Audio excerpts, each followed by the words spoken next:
So this past weekend, we had a retreat on concentration. And I think it was actually a retreat on getting used to impermanence because we had everything very nicely planned out. And then the morning of the second day, I didn't feel well. Venerable Tarpa had all of, I think, 1 minute to plan to give the session because I didn't know until the very last minute that I wasn't going to be able to do it. And she stepped to the plate and did the session with no preparation. And then the third day of the retreat, yesterday, was the last day, and we started the session. Venerable Samten got, I don't know, maybe 1.5 sentences out, and then the electricity went out. When the electricity goes out, the internet goes out, and so much for streaming the last session of the retreat. So we were able to record it, and people can watch it afterwards. Okay, then the retreat finishes. We have a free afternoon. The day had started out in a beautiful late summer morning, very clear, just the right temperature. We had the warning that there were going to be, and it had been a very hot weekend all along the West Coast and completely up here as well. And, they had given fire warnings and said that there was going to be a very strong wind that day. So, these things happen a lot. Most of our summer is a fire warning. So, we're just sitting down to lunch, and Nicole is like looking out the window and walking here and there, and she spots a fire. Okay. So that wasn't on our schedule for the post-retreat, whatever we do post-retreat. It wasn't on the schedule. And so we had to mobilize. And thank goodness, Venerable Sultram, who, hello? She's a former chief petty officer, so we salute her. We don't bow to her. Well, we do this too. But,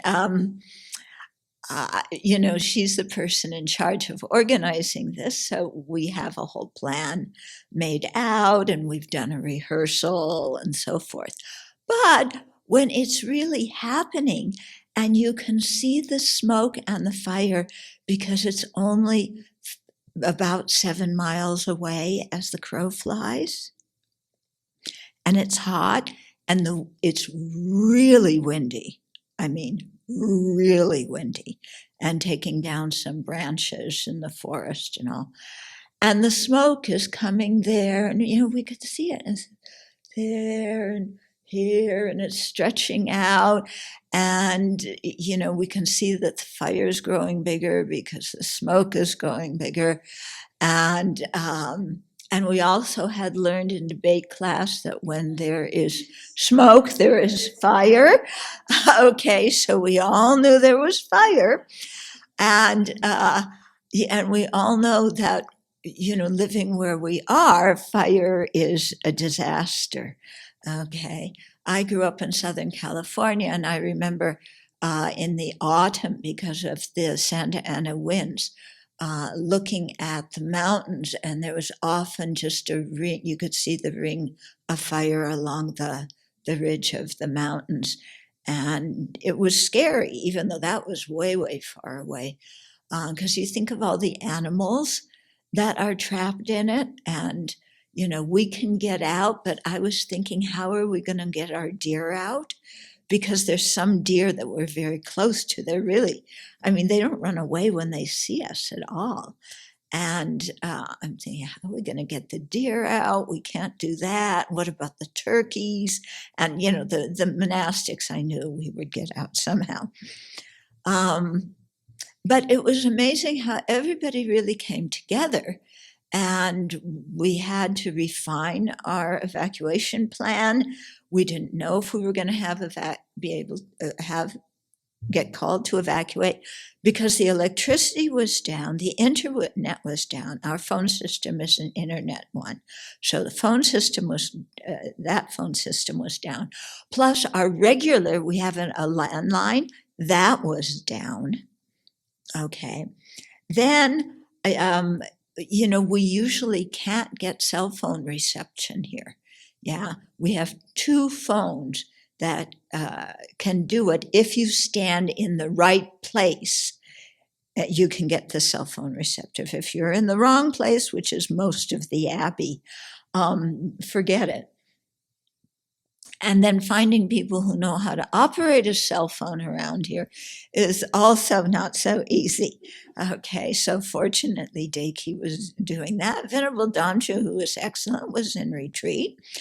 So Daki, you really proved your, your worthiness to join the community. Yeah. I was just going to say that she's a former firefighter,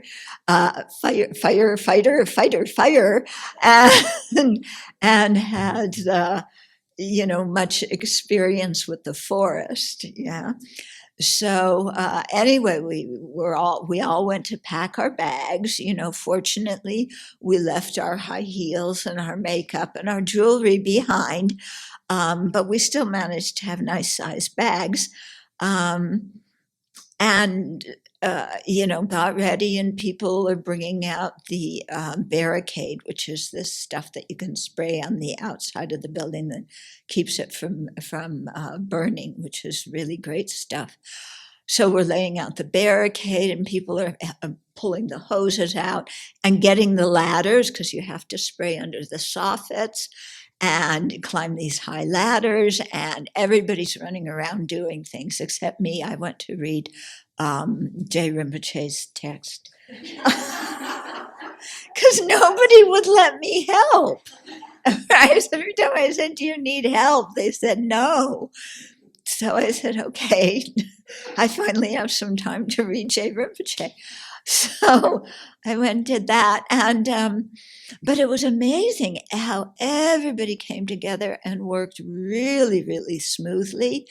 And we had our evacuation plan all set out. Fortunately, we didn't need it, but I wasn't quite sure because that fire was growing and growing, and the smoke was billowing, and it wasn't nice white little bits of smoke. It was big, billowing black clouds of smoke. And it was just really amazing how everybody came together. And then the nuns made a rota. We do everything by rota here.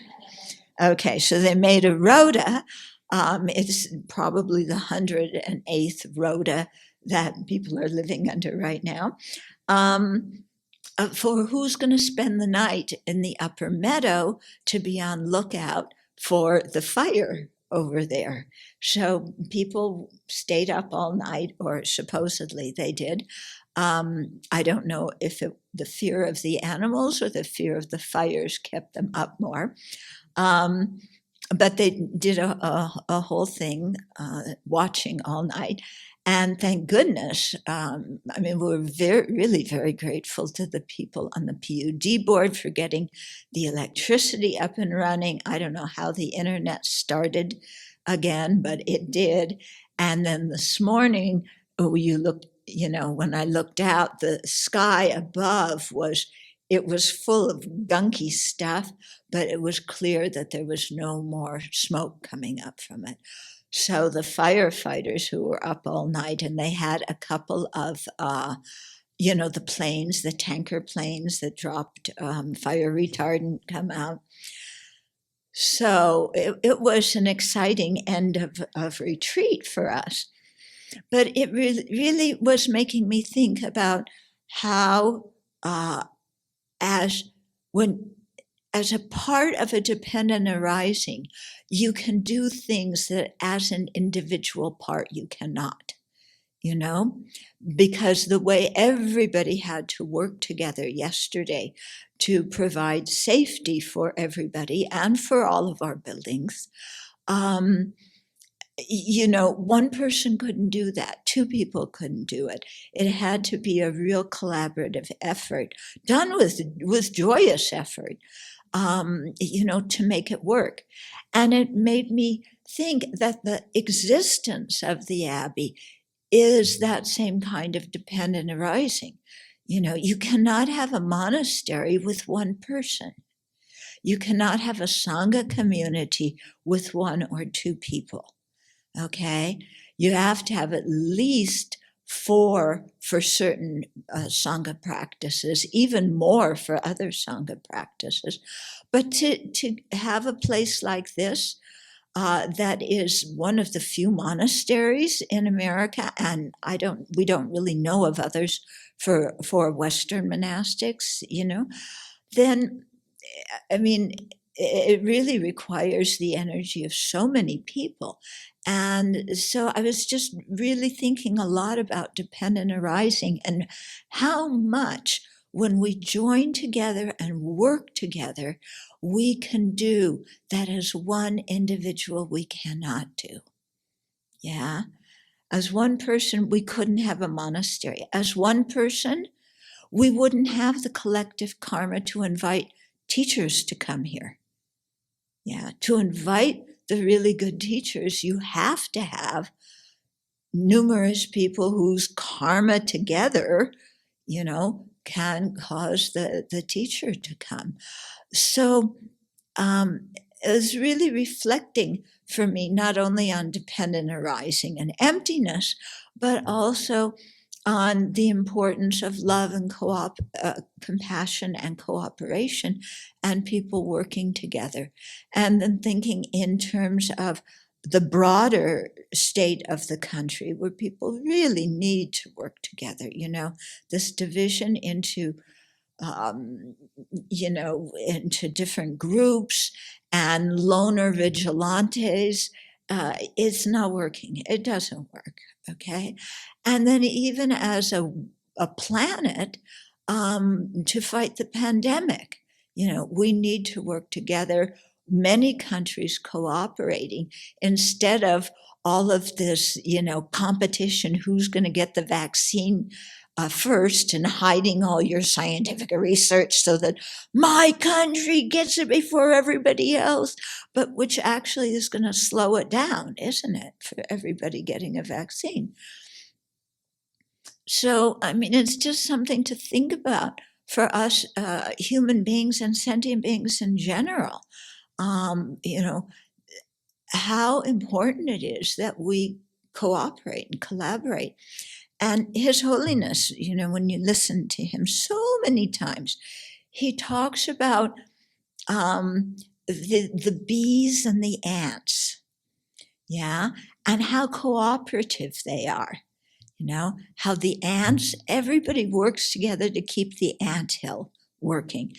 The beehive, all the bees work together to keep the beehive going. It isn't just one or two or 5 or 10 people. And he's always saying, these insects are working together. What makes it so difficult for us human beings? Yeah. And what makes it so difficult is the self-centered thought that, is just creates an image of ourselves. And, we, on so many levels, the self-centered thought keeps us bound up. Okay. On the level of material greed, we want the resources for ourselves and at the most our group. On an emotional need, I'm only connected with these people. I will only help these people, not anybody else. And it just doesn't work at all. Yeah. So I think it's really time for us to rethink, and reset. And I had read an article a couple of days ago that Venerable Samten sent me about children from the Holocaust who had been freed from the different concentration camps, who were on a program where they flew them from a displaced person camp in Czechoslovakia to Britain in a town called Windermere, Britain. And the kids went to school and they got an education, they got clothes, they got food. They didn't get any therapy. They were all, completely, the mental state after spending years in a concentration camp, the level of PTSD must have been amazing. But Britain took all these people in, these kids, and took care of them and gave them a good life.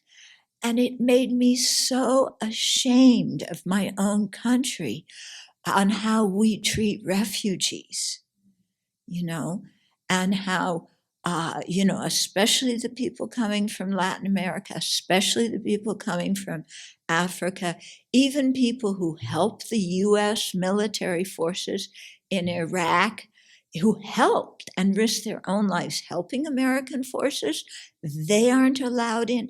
It's really, it's horrible. I can't believe it. I really can't believe it.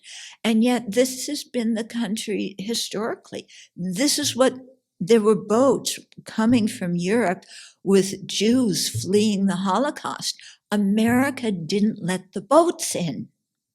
They turned them away.